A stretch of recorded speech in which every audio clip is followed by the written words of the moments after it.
보여 세상의 모든 헛된 외침보다 능력 있는 말씀 날 의롭다 하며 날 보호하시네. 안녕하십니까. 빵과 포도주가 있는 이야기 7번째 시간을 시작하도록 하겠습니다. 그동안 우리가 빵과 포도주가 있는 이야기를 진행해 오면서 성찬에 대해서 살펴보았던 시간을 가졌고요. 그리고 세례에 대해서 우리가 생각해 보는 시간을 가졌습니다.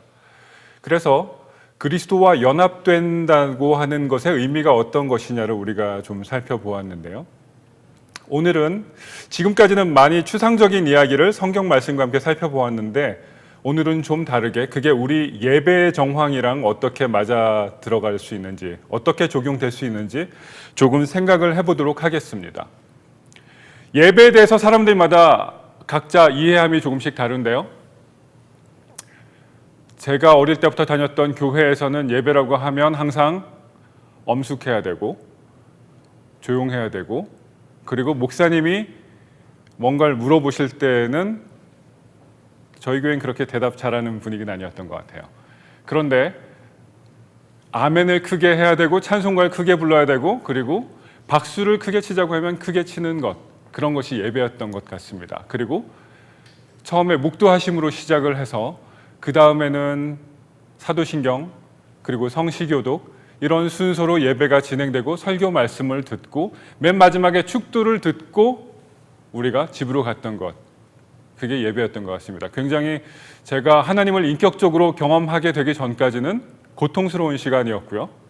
그리고 저희 아버지도 할아버지도 장로님이셨기 때문에 예배 시간 동안 제가 꼼짝하는 거는 별로 허용되지 않는 그런 분위기였어서 특별히 예배 시간은 쉽지가 않았었던 기억이 지금도 납니다. 그런데 기본적으로 예배는 어떤 것이냐?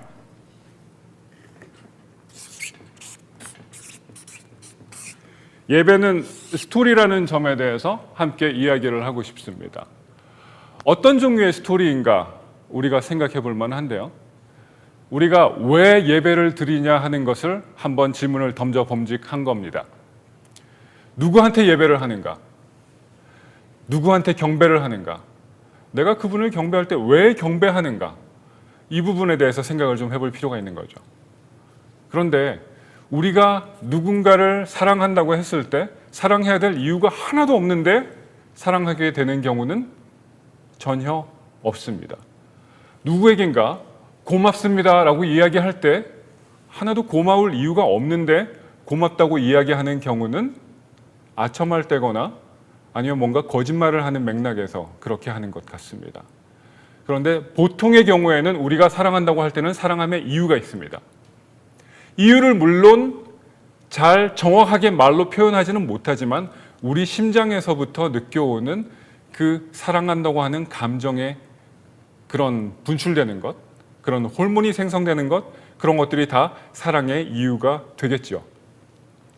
우리가 하나님을 예배할 때도 이유가 필요합니다. 그리고 이 세상에서 우리가 그리스도와 연합한 채로 살아간다고 한다는 게 어떤 것인지 그걸 계속 유지하기 위해서도 우리한테는 설명이 필요합니다. 그런데 예배가 갖고 있는 한 가지 특성은 뭐냐 하면 그 기능이 이야기를 해준다는 거죠. 누구에 대한 이야기일까요?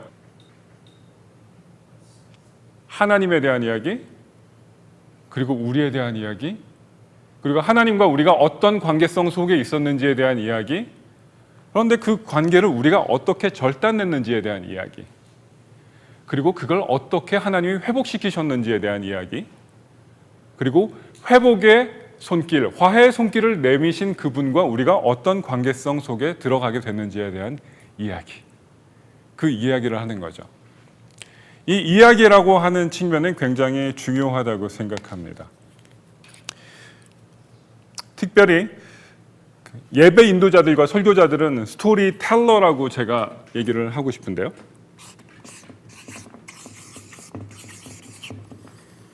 어떤 종류의 스토리텔러인가? 왜 또 스토리텔러가 되어야 할까? 이런 생각을 좀 해보게 되는데요. 제가 젊은 시절에 어떤 예배 모임에 갔던 기억이 있습니다. 그날따라 제가 굉장히 우울하고 평소에 하루에 4시간 정도밖에 잠을 못 자고 일을 하고 발런티어를 하고 그러면서도 별로 인정받지도 못하고 굉장히 좀 피곤하고 힘든 중에 있었을 때였거든요. 그런데 예배 시간에 갔는데 예배 인도자가 이렇게 얘기하는 겁니다. 여러분, 우리 다 같이 하나님은 선하십니다. 이렇게 큰 소리로 고백하면 좋겠습니다. 이렇게 얘기하는 거예요. 여기 이 시간 이 자리에 함께 하신 분들도 한번 다 같이 해보시겠어요? 하나님은 좋으신 분이십니다. 한 번만 더 해볼까요? 시작. 하나님은 좋으신 분이십니다. 아멘. 이렇게 한 다음에 뭐라고 설명을 해주냐 하면, 여러분, 우리가 이렇게 고백하는 것은 굉장히 좋은 일입니다. 얘기하는 거예요. 제 마음속에는 어떤 생각이 오가고 있었냐 하면, 이론상은 좋으신 분이시지. 그런데 내 삶은 전혀 좋은 걸 맛보지 못하고 있는 걸. 이게 제 삶이었어요. 그게 제 마음의 상태였고요. 그런데 그 다음에 그 예배 인도자의 설명이 제 마음을 전환시켜 주었습니다. 왜냐하면 이렇게 얘기하는 겁니다. 우리가 하나님은 좋으신 분이라고 이렇게 고백하고 크게 외치는 건 굉장히 좋은 일입니다. 왜냐하면 그건 사실이니까요. 그렇게 얘기하는 거였어요. 그 말이 갖고 있는 선포의 능력. 보통 우리가 정당의 어떤 컨퍼런스에 갔을 때 정치인들이 내거는 구호들이 있죠. 굉장히 많은 복지들을 약속합니다. 그리고 자기를 당선시켜주면 어떤 10계명을 만들어 줄 것이며 어떤 국가의 리추얼을 제정할 것이며 그렇게 해서 당신의 삶이 어떻게 변화를 하게 될 것이다, 이런 약속을 해줍니다. 그러나 실제로는 어떤가요? 그 약속을 지켜낸 사람이 인간 역사상 없었습니다. 과학기술은 발달해 나가지만 점차 우리 인류의 삶은 피폐해져만 갔고, 그때 하나님께서 개혁가들은 세우시지만 거대한 인류의 물결, 인류의 역사의 그 물결, 문명들이 점차 모든 엔트로피를 소진하고 멸망을 향해서 나아가는 것, 인간관계가 점점 피폐해지고 각박해지는 것, 순수한 사람들이 점점 찾아보기 힘든 것, 모든 정치 강령과 공약들과 경제적인 선전들은 사람을 수탈하는 방향으로 진행되어져 간다는 것, 이것을 막을 수는 없는 거죠. 그런 속에서 우리는 항상 속임을 당하는 데 익숙하고, 그리고 어떤 좋은 이야기를 듣더라도 믿지 않는 데 익숙합니다. 웬만한 이야기에는 우리는 위로를 받을 수가 없는 거죠. 정말 사실이 필요한 겁니다. 진짜가 필요한 겁니다. 그런데 진짜를 말하는 사람이 너무너무 적은 겁니다. 교회 가서도 저는 사실 그 예배 인도자를 만나기 전에 그런 말을 해주는 사람을 한 번도 만나본 적이 없었어요. 하나님은 선하시다. 물론 선하시지, 하나님은. 하지만 그 하나님은 저 구름 위에서 주무시고 계시는 것 같고, 나는 이 땅에 붙어서 벌레처럼 기어가는 것 같은데, 아무도 나의 삶에 대해서 간섭해주거나 동정해주거나 같이 뭔가 연결되어주고 나와 함께 진정하게 마음을 나눠주는 친구가 없는 것 같은데, 어떻게 하나님을 선하시다고 내가 마음에서, 심장의 중심에서부터 고백할 수 있을까? 저한텐 그런 고민이 있었습니다. 그런데 너무 간단하고 쉽고 자연스럽게 숨을 내쉬는 것처럼 그렇게 하는 겁니다. 하나님은 좋으십니다. 하나님은 선하신 분이십니다. 여러분의 상황이 어떻든지 하나님은 정말로 선하신 분이시고 여러분을 사랑하시고 여러분에게 관심을 갖고 계세요. 그리고 여러분을 위해서 계획을 가지고 준비하고 여러분을 훈련시키는 중이세요. 이런 얘기를 한 다음에 여러분, 이렇게 얘기하는 건 너무너무 좋은 겁니다 라고 얘기하는 거, 그것은 사실이니까. 진리만이 가질 수 있는 힘을 우리가 회복해야 되는 겁니다. 그런데 예배 인도자들과 혹은 찬양 인도자들 있죠? 혹은 설교자들, 예배를 함께 기도하면서 준비하는 예배 위원들, 예배부 장로님들, 여러분들이 함께 기도하면서 그런 스토리텔링의 힘, 이 세상의 스토리텔링은 어떻습니까? 온갖 광고를 통해서 너 이 상품 갖고 있니?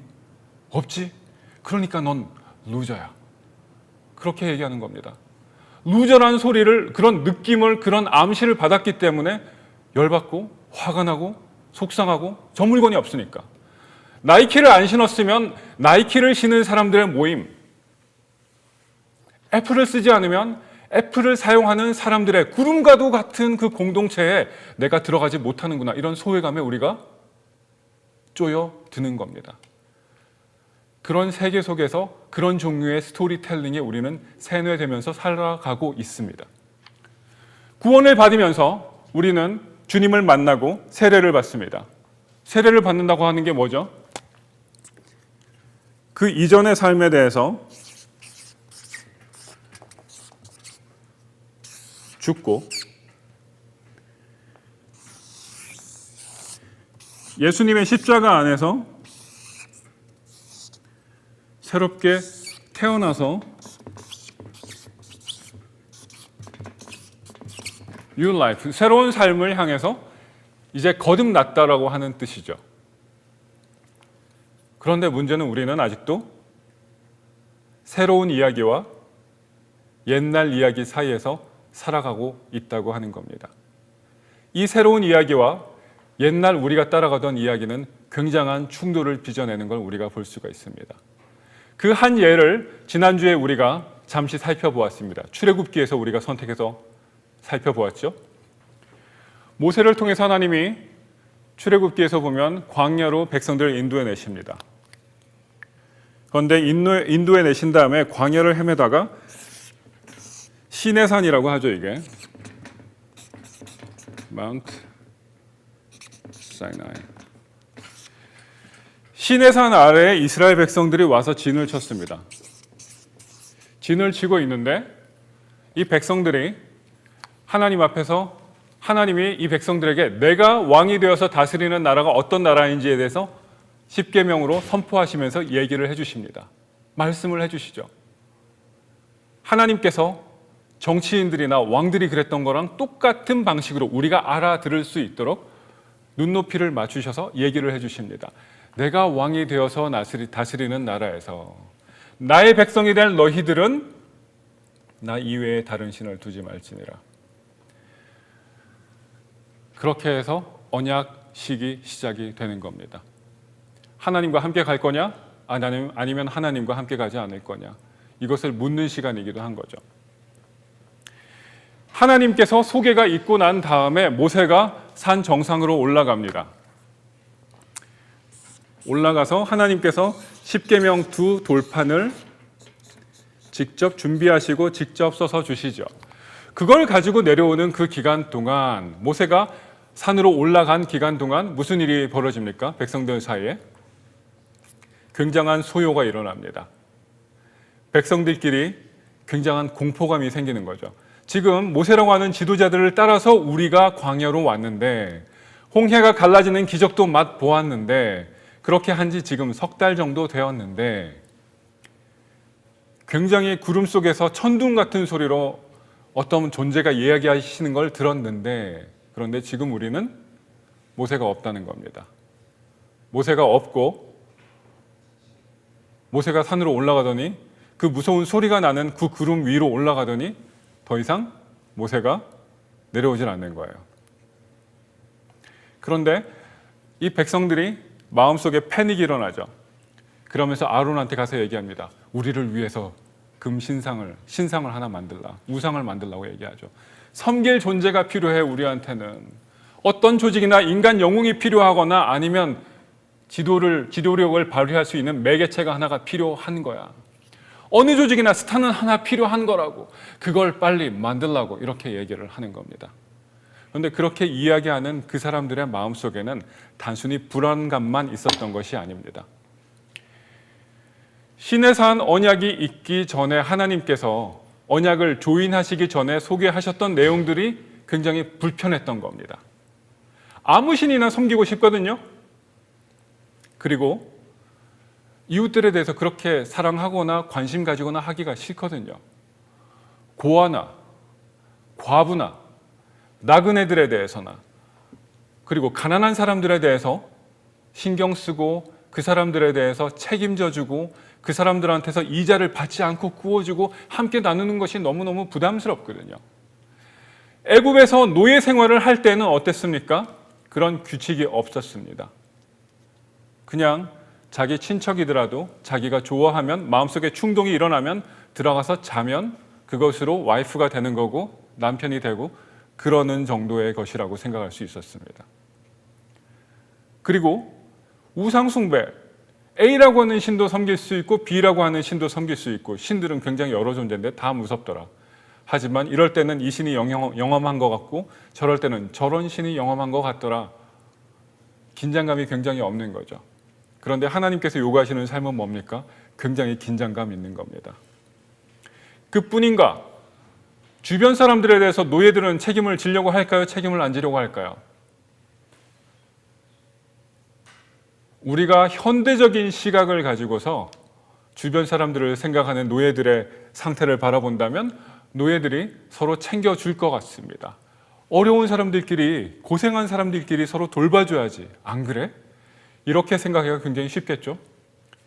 하지만 그건 굉장히 시민 정신에 의해서 교육을 많이 받은 우리들이 갖고 있는 생각이 그런 것이고 아무런 교육의 혜택을 받지 않고 그저 먹고 살기 위해서 남을 밟아야만 그 위로 올라갈 수 있고 저 채찍에는 나 대신 다른 사람이 맞아줬으면 좋겠는 그런 생각으로 가득 차 있는 노예.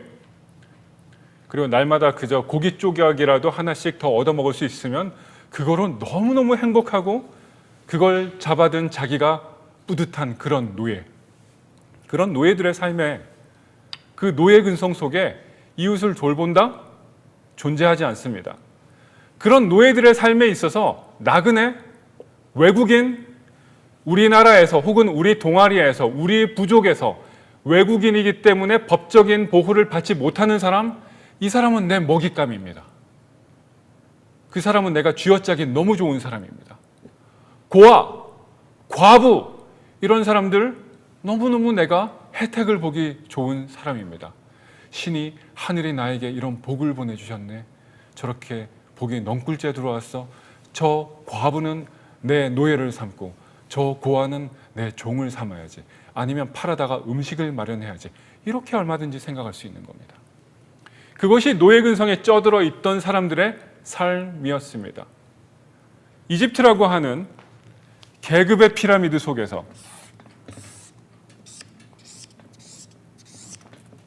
이집트판 캐스트 시스템, 인도에 가면 우리가 카스트 제도라고 하는 게 있죠. 그 카스트 제도에서 윗계급에서 아랫계급을 억누르고 아랫계급에서 그 아랫계급을 억누르고 그 아랫계급에서 아래를 억누르는 이 체인 리액션, 이 연쇄 반응 속에서 가장 하부에 깔려있던 사람들, 그 사람들한테 별로 도덕감, 윤리의식, 책임감 그런 것은 없는 겁니다. 그런 사람들한테 하나님께서 뭐라고 말씀하십니까? 고아와 과부를 해롭게 하는 놈들은 내가 그 자식을 고아로 만들고 그 아내를 과부로 만들겠다고 이야기를 하시는 겁니다. 노예들한테 이게 마음에 안 드는 겁니다. 좀 살던 대로 놔두면 좋겠는데 안 그래도 내 목구멍이 포도청인데 뭐 이런 규칙을 제시하신다. 그거 굉장히 좋아 보이지만 굉장히 아이디얼해 보이고 이상적으로 보이지만 그거 얼마나 실현 가능성이 있겠어? 이렇게 이야기합니다. 옛날에 서구에 솔론이라고 하는 개혁가가 있었죠. 그 개혁가가 법에 대해서 가졌던 생각이 그런 거였습니다. 법을 만들어 놓으면 사람들이 다 따르겠지? 다 지키겠지? 그렇게 해서 세상이 참 아름답고 균형 있고 조화로운 세상이 될 거야. 그렇게 생각을 했었습니다. 그런데 솔론의 토론 파트너였던 사람이 뭐라고 얘기합니까? 천만의 말씀 만만의 콩떡일세. 자네가 철이 없어도 한참 철이 없군. 그 법을 만든다고 하더라도 사람들은 그 법을 악용할 거야. 그리고 결국에는 이 사람이 악용하고 저 사람이 악용하고 그래서 사회가 다시 문란해질 것세. 오히려 법이 생기기 이전보다도 더. 왜냐하면 법을 악용하는 사람들은 그 법에 의해서 보호를 받으니까. 결과가 어떻게 됐냐 하면 솔론의 말대로 되지 않고 솔론의 말을 반박하던 사람의 말대로 됐습니다. 그 사람은 굉장히 현실주의적인 사람인 겁니다. 인간의 본성을 잘 꿰뚫고 있는 거죠. 노예 집단 이스라엘이 바로 그런 상태에서 살고 있었습니다. 그렇기 때문에 하나님이 하신 말씀이 마음속에 그렇게 와닿지 않았습니다. 고아와 과부를 돌보라니 나그네는 내 밥인데 그들을 보호하라고? 말이 안 되지. 가난한 사람들한테서라도 내가 이자를 취해야 내가 좀 내 삶이 편해지지. 내가 어떻게 부자들한테 이자를 뜯어먹을 수 있겠어? 그 사람들은 돈이 많은데. 그게 노예 집단, 노예 근성에 쩌들어 있는 사람들의 마음이었습니다. 그런데 모세가 마침 산 위로 올라가더니 안 내려오는 겁니다.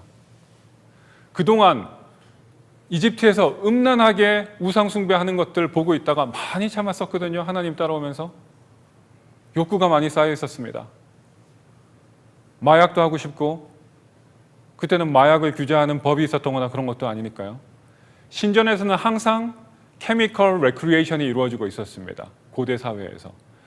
섞은 술이라고 할 때 섞어서 만든 포도주로 하는 건 이 술과 저 술을 섞어서 만든 그런 종류의 독한 술만 이야기하는 것이 아니라 거기에다가 본초학적으로 추출된 약초 성분을 집어넣어서 환각 상태에 빠지게 만드는 그런 역할도 함께 했습니다. 그런데 이런 우상을 숭배하는 사람들의 구조물 아래에서 잔치를 벌이고 있을 때 이쪽에도 향을 피워놓고 저쪽에도 향을 피워놓고 여기는 무대가 있었겠죠. 이쪽에도 향을 피우고 군데군데 모닥불에도 향을 함께 피우는 겁니다. 그리고 사람들이 군데군데 앉아 있겠죠. 그리고 여기에 내레이터가 있는 겁니다. 이야기꾼, 설교자, 예배인도자. 그 사람의 입에서 나오는 단어 하나하나가 마약에 취해 있는 사람들, 마약이라고 하는 영에 취해 있고 같은 마약이 섞인 연기와 공기를 흡입하는 사람들 사이에서는 동일한 종류의 파워풀한 상상과 이미지를 그려내는 겁니다. 신과 신들이 번개를 가지고 싸우고 바람을 가지고 싸우는 장면을 이야기를 해줄 때 마약에 함께 취해 있는 사람들은 그 이야기 속으로 빠져들어가는 겁니다. 그리고 온갖 지저분한 종류의 쾌락들을 추구를 하는 겁니다. 그런데 하나님을 따라 나오다 보니까, 모세를 따라 나오다 보니까 지금 그게 그리웠던 모양이죠. 그러면서도 쾌락은 즐기지만, 순간적인 쾌락은 즐기지만 항상 어디에 있었습니까? 항상 노예로 살고 있었습니다. 사회적 신분만 노예가 아니었습니다.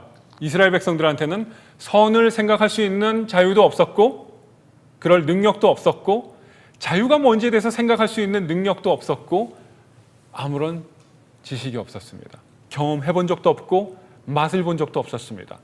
그런 노예 근성에 쩌들어 있는 이스라엘 백성들에게 하나님은 구조를 부여하시는 거죠.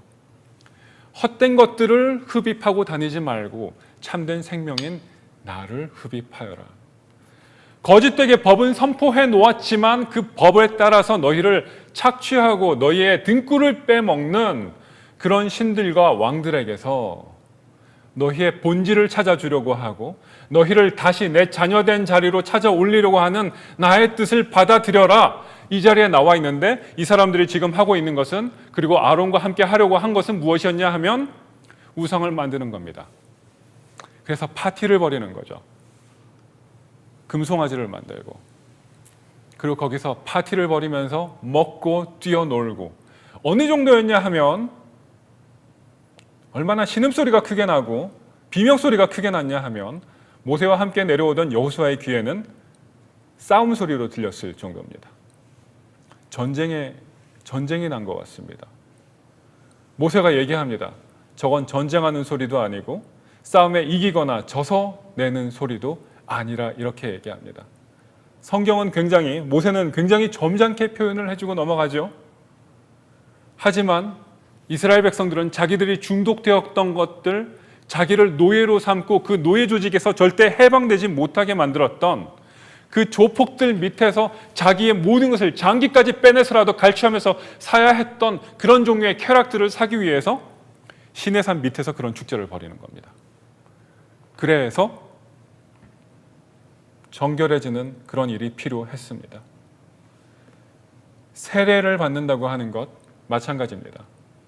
우리의 계산하는 방식, 우리가 어떤 메시지나 상황에 대해서 반응하는 방식, 우리가 어떨 때 좌절하고 어떨 때 좌절하지 않는가, 우리의 행동 패턴, 생각의 패턴, 우리 움직임의 패턴, 우리 호르몬 분비 패턴이 있습니다. 그 패턴이 죽고 하나님께서 우리에게 주시는 생명의 패턴으로, 소망의 패턴으로 살아나야 된다는 겁니다. 우리 예배 인도자들, 찬양 인도자들, 설교자들 뿐만 아니라 그리스도인들 모두가 이런 내용을 알고 스스로한테 스토리텔링, 이야기를 해줘야 됩니다. 왜 이 이야기가 하는 것이 중요하냐 하면 그것은 사실이니까. 그건 나를 적당히 속이고 기만하고 중동질해서 의미도 없는 것에다가 내 동기를 부여하게 만들어서 일어나고 내 골수까지 빼놓고 내 피와 땀을 흘려서 헛고생을 하게 만들고 그 다음에 나를 토사구팽시키는 그런 종류의 원리가 아니라 이 하나님께서 우리에게 주시는 것은 뭡니까? 참되고 우리가 발견하지 못했던 우리의 존재 의미를, 우리가 말할 수 없었던 존재의 의미를 하나님께서 내가 너를 이렇게 디자인했어 라고 말씀해 주시는 그 이야기, 그 이야기는 진실로 참 되십니다. 그래서 그 이야기 앞에 우리가 서는 것은 굉장히 중요합니다. 특히 예배가 시작되는 첫 5분,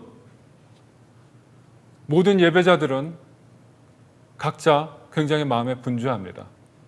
머릿속에는 다른 종류의 이야기들로 오만 잡다한 생각들로 꽁꽁 묶여 있습니다. 심지어 목사들조차도, 설교자들조차도, 찬양 인도자들조차도 다른 종류의 이야기에 의해서 꽉 잡혀 있는 경우가 너무나 많습니다. 우리가 그런데 그 이야기들을 중화시키고 무력화시키고 우리를 올바르게 세워나갈 이야기가 필요한 겁니다. 맞아, 나는 그런 사람이 아니라야 하지, 아니었지, 내 신분은 이미 변했지, 세례를 받고 난 다음, 구원을 받고 난 다음 나는 이제 성찬에 참여할 수 있는 존재가 되었어.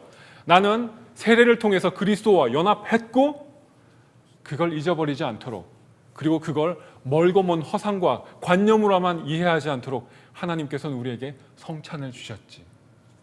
그 빵과 그 포도주를 통해서 우리가 하나님의 선하심에 대해서, 예수 그리스도의 죽으심과 사심에 대해서 우리가 위로를 얻고 맛을 볼 수 있도록, 그뿐만 아니라 나 혼자 개인으로서만 참여하는 게 아니라 지구상 각지에서 역사 순간, 역사를 통틀어서 성찬을 참여했던, 세례에 참여했던 모든 사람들이 함께 하나가 되는구나 라고 하는 그런 감동 속으로 날 초대해 주셨지. 그리고 우리는 이 땅에서 영원하게 살고 이렇게 살아갈 것이 아니라 우리는 천상적인 공동체, 거기에 우리는 참여할 것이지. 이 이야기로 우리는 다시 re-educate, 재교육을 시킬 필요가 있는 겁니다. 우리는 망각합니다. 요즘 굉장히 많은 교회에서 설교가 거의 25분에서 30분인 것 같습니다. 좀 좋은 교회는 45분에서 50분 정도 하는 것 같습니다. 그런데 우리가 밖에 나가서 노출되는 광고물, 텔레비전 드라마, 심지어 학교의 교과서, 서점에서 만나게 되는 광고 문구들과 책들, 영화, 인터넷, 그 모든 것들이 얼마나 우리를 많은 메시지로, 많은 이야기들로 우리를 묶습니까? 얼마나 많은 이야기로 우리들을 속박해 나갑니까? 그리고 얼마나 자주 우리가 하나님이 아닌 다른 것들을 경배하고 다른 것들과 몸을 연합하도록 우리를 유도합니까? 이 이야기는 너무너무 중요한 것입니다.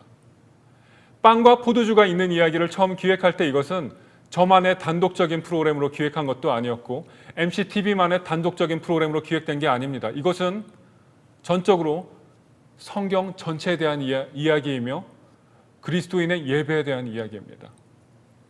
이 예배에 대한 이야기 다음 주에 우리가 계속해서 진행해 나가도록 하겠습니다. 여러분께서 다음 주 이 시간이 될 때까지 연습을 하시면 좋겠습니다. 여러분 마음속에 어떤 이야기가 여러분을 노예로 묶어서 자기 발 아래로 짓밟고 있는지 발견하시면 좋겠습니다. 그리고 그 이야기를 성경의 이야기가 아니면 여러분이 좋아하시는 찬양의 가사라고 하는 이야기가 어떻게 중화시키고 무력화시키고 여러분을 자유롭게 하든가 여러분에게 새로운 소망을 가지게 하는지 여러분 기도하면서 그 이야기들을 발견해 나가시면 좋겠습니다. 여러분 주변에 있는 모든 종류의 메시지를 여러분이 두 눈 부릅뜨고 귀를 잘 열고 관찰해 보시면 좋겠습니다. 이것이 나를 자유롭게 하고 나를 더 나답게 만드는 이야기인지, 아니면 나를 노예로 만들고 나를 컨트롤하려고 하는 이야기인지. 여러분에게 주님의 성령이 함께 하셔서 이 TV라는 매체를 통해서 우리가 만나지만, 이것을 초월하는 주님께서 여러분의 삶 속에 새로운 이야기를 들려주시고 또 제 삶 속에서도 새로운 이야기를 들려주시기를 주님의 이름으로 간절히 축원합니다. 다음 시간에 뵙겠습니다. 보여 세상의 모든 헛된 외침보다 능력 있는 말씀 나를 없다